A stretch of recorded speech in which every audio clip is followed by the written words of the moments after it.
নমস্কার বন্ধুরা, home cook চ্যানেলে সবাইকে স্বাগত জানাই। চলে এলাম আবার একটি রেসিপি নিয়ে। আজকে আমি দারুণ স্বাদে চিংড়ি মাছের একটি রেসিপি বানিয়ে দেখাবো। একদম কম মশলায় আর একদম অল্প সময়ে এই রেসিপিটি তৈরি হয়ে যায়। তবে চলুন রেসিপিটা ঝটপট দেখে নিন। প্রথমে আমি এখানে 250 গ্রামের মতো বড় বড় চিংড়ি মাছ নিয়েছি। আর চিংড়ি মাছগুলোতে স্বাদ মতো লবণ আর সামান্য একটু হলুদ গুঁড়ো দিয়ে আমি চিংড়ি মাছটাকে ম্যারিনেশন করে নিয়ে রেখে দিলাম সাইডে। এবার একটা মশলা তৈরি করে নেব। তার জন্য মিক্সিং জারে একটা মিডিয়াম সাইজের পেঁয়াজ দিয়ে দিলাম টুকরো করে, আর দিয়ে দিলাম 2টো রসুনের কোয়া আর 1 টিস্পুনের মতো গোটা জিরে, 2টো কাঁচা লঙ্কা, লঙ্কাটা আপনারা স্বাদ অনুযায়ী দিয়ে নেবেন, আর দিলাম বেশ কিছুটা গোটা ধনে পাতা। এবার এগুলোকে সামান্য একটু জল দিয়ে একদম একটা স্মুথ পেস্ট বানিয়ে নেব। পেস্টটা বানিয়ে নিয়েছি, এবার এটাকে একটা বাটিতে বের করে নিচ্ছি। সমস্ত পেস্টগুলোকে আমি বাটিতে বের করে নিয়েছি। এটা সাইডে রেখে ওই মিক্সিং জারে দিয়ে দিলাম 2টো মিডিয়াম সাইজের টমেটোটাকেও আমি একটা স্মুথ পেস্ট বানিয়ে নেব। টমেটোটাকেও আমি একটা পেস্ট বানিয়ে নিয়েছি। এবার একটা বাটিতে বের করে নিচ্ছি টমেটোগুলোকে। বাটিতে আমি টমেটো পেস্টটা বের করে নিয়েছি। এবার এতে আমি কিছুটা মশলা অ্যাড করে দেব। তার মধ্যে দিয়ে দিলাম 1/2 টিস্পুনের মতো লঙ্কার গুঁড়ো আর 1/2 টিস্পুনের মতো হলুদ গুঁড়ো, আর দিয়ে দিলাম 1 টিস্পুনের মতো গরম মশলার গুঁড়ো। এটা বাড়িতে বানানো গরম মশলার গুঁড়ো। এবার সমস্ত কিছুকে আমি টমেটোটার পেস্টের সাথে খুব ভালো করে মিক্স করে নেব। রেসিপিটি সম্পূর্ণ দেখার অনুরোধ রইল। আশা করি আপনাদের খুব ভালো লাগবে। খুবই সুন্দর একটি রেসিপি, একদম অল্প মশলাতেই তৈরি হবে আর একদম অল্প সময়ে। গুঁড়ো মশলাগুলোকেও টমেটোর সাথে খুব ভালো করে মিক্স করে নিয়েছি। এবার নিয়ে নিয়েছি একটু বড় বড় সাইজের ফুলকপিকে টুকরো করে কেটে নিয়েছি, আর একটা মিডিয়াম সাইজের আলুকেও বড় বড় পিস করে কেটে নিয়েছি।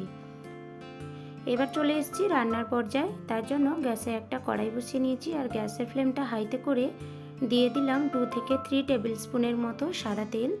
আমি এখানে রান্নাটা সাদা তেলে করব, আপনারা চাইলে সর্ষের তেলেও করে নিতে পারেন।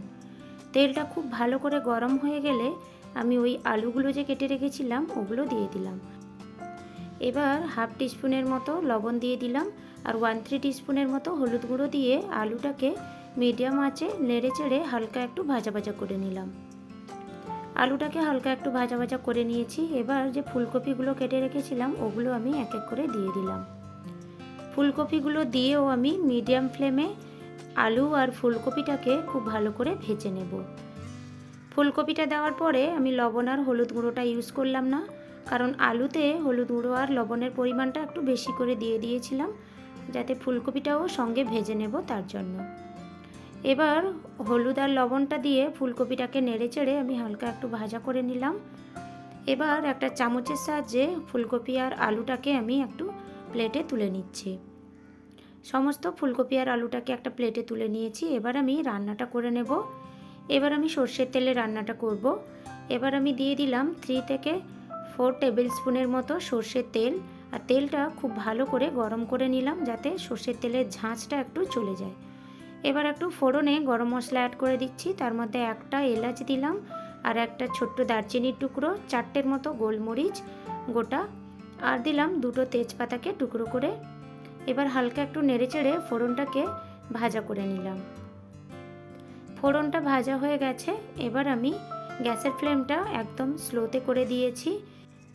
দিয়ে দিচ্ছি যে প্রথমে যে একটা মশলা তৈরি করে রেখেছিলাম, পেঁয়াজ, রসুন, ধনেপাতা, কাঁচা লঙ্কা, ওই সবের যে একটা পেস্ট বানিয়ে রেখেছিলাম ওটা দিয়ে দিলাম, আর টমেটোর সাথে যে গুঁড়ো মশলা সমেত একটা মিক্স করে রেখেছিলাম মশলা, ওটাও আমি দিয়ে দিলাম। আর বাটিটা ধুয়ে হালকা আমি একটু জল অ্যাড করে দিলাম, আর দিয়ে দিলাম স্বাদ মতো লবণ আর স্বাদ মতো চিনি। লবণ আর চিনির পরিমাণটা আমি পুরো প্রয়োজন মতোই দিয়ে দিলাম, পরে আর ইউজ করব না, কারণ আমি এমনই হিসেবে দিয়েছি, পরে আর ইউজ করার দরকার পড়বে না। এবার খুন্তির সাহায্যে নেড়ে চেড়ে মশলাটাকে 2 মিনিটের মতো মিডিয়াম ফ্লেমে একটু কষিয়ে নেব। খুন্তির সাহায্যে নেড়ে চেড়ে মশলাটাকে খুব ভালো করে কষিয়ে নিয়েছি। এবার ঢাকনা দিয়ে আমি 5 মিনিটের মতো লো ফ্লেমে রেখে দিলাম।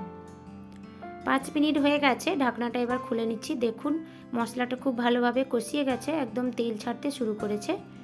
এবার আবারও আমি খুন্তির সাহায্যে নেড়ে চেড়ে 2 মিনিটের মতো মিডিয়াম ফ্লেমে মশলাটাকে একটু কষিয়ে নেব।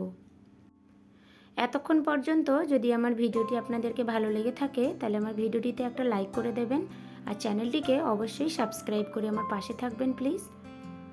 মশলাটাকে খুব ভালো করে নেড়েচেড়ে একদম কষিয়ে নিয়েছি। এবার আমি ওই যে ভেজে তুলে রাখা আলু আর ফুলকপিটা দিয়ে দিলাম মশলাতে। আলু ফুলকপিটা দিয়ে হালকা একটু মিক্স করে নিয়ে ওই যে আগে থাকতে চিংড়ি মাছগুলো ম্যারিনেশন করে রেখেছিলাম ওই চিংড়ি মাছগুলো আমি দিয়ে দিলাম। আমি এখানে কাঁচা চিংড়ি মাছ ইউজ করেছি, আপনারা চাইলে চিংড়ি মাছগুলো একটু ভেজেও নিতে পারেন। আমাকে চিংড়ি মাছগুলো ভেজে দিতে ভালো লাগে না, ওই জন্য আমি কাঁচা ইউজ করি, তার জন্য আমি চিংড়ি মাছগুলো কাঁচা দিয়েছি। এবার চিংড়ি মাছটা দিয়ে ফুলকপি আলু চিংড়ি মাছটা মশলার সাথে আমি 2 মিনিটের মতো নেড়েচেড়ে একটু কষিয়ে নিচ্ছি। 2 মিনিটের মতো নেড়েচেড়ে কষানো হয়ে গেছে, ঢাকনা দিয়ে আবারও আমি 2 মিনিট লো ফ্লেমে রেখে দিলাম। 2 মিনিট হয়ে গেছে, এবার আমি ঢাকনাটা খুলে নিয়ে আবারও 2 মিনিটের মতো মিডিয়াম ফ্লেমে নেড়েচেড়ে মশলাটার সাথে একটু কষিয়ে নেব। মশলার সাথে ফুলকপি আলু চিংড়ি মাছটা ভালো করে এই জন্য আমি কষিয়ে নিচ্ছি যাতে মশলাটা সমস্ত সবজি আর চিংড়ি মাছের ভেতরে ভালোভাবে প্রবেশ করে যায়। এবার আলু ফুলকপি চিংড়ি মাছটাকেও মশলার সাথে খুব ভালো করে কষিয়ে নিয়েছি। এবার দিয়ে দিলাম আমি পরিমাণ মতো জল। এবার জলটা দিয়ে খুব ভালো করে মিক্স করে নিচ্ছি। জলটা আমি আমার পরিমাণ মতো দিয়েছি, আপনারা যে যেমন হিসেবে কোয়ান্টিটি নেবেন ওই হিসেবে জলটা অ্যাড করে নেবেন, আর যে যেমন ঝোলও খেতে পছন্দ করেন ওই হিসেবেও জলটা অ্যাড করে দিতে পারেন। সব কিছুকে খুব ভালো করে মিক্স করে নিয়েছি। এবার ঢাকনা দিয়ে 5 মিনিটের মতো মিডিয়াম ফ্লেমে রেখে দিলাম।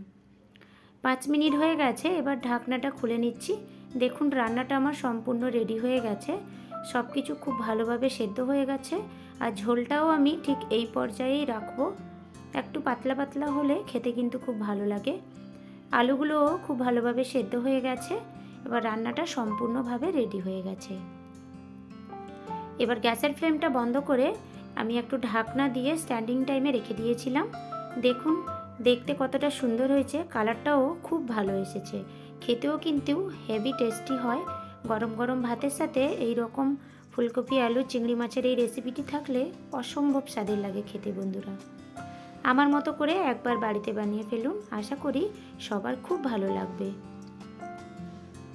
আজকের আমার এই রেসিপিটি আপনাদেরকে কেমন লাগলো কমেন্ট করে অবশ্যই কিন্তু জানাবেন, আর রেসিপি ভালো লাগলে লাইক দেবেন একটা, আর শেয়ার করবেন সকলের সাথে, আর চ্যানেলটিকে সাবস্ক্রাইব করতে ভুলবেন না কিন্তু। তবে বন্ধুরা আজকের মতো বিদায় জানাচ্ছি, দেখা হচ্ছে নতুন কোনো আবার একটি রেসিপির সাথে। সবাই খুব ভালো থাকবেন।